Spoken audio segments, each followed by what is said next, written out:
Lại lúc trì thế à? Tao có sát tôi của em của mày lên à? Ta xin nó có cháu hắn lại. Một mẹ ra bọn nhắn tạo nó thế mà giống kia này luôn.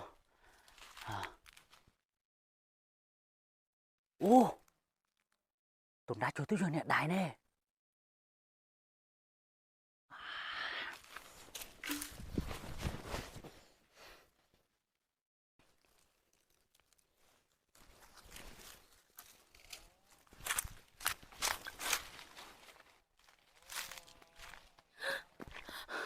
Cái gì lên từ?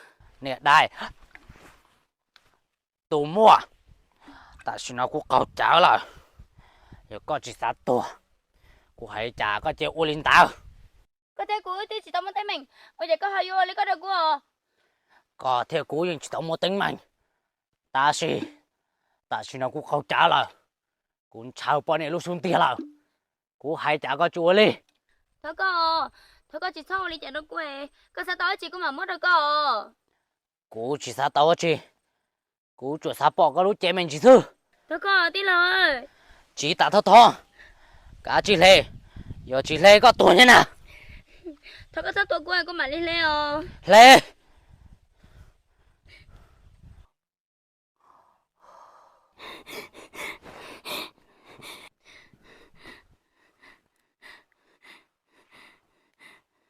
Thì nó bỏ tao tí lầu. Lê lúc trì thế à? Thôi có sát tôi của em của mày lên à?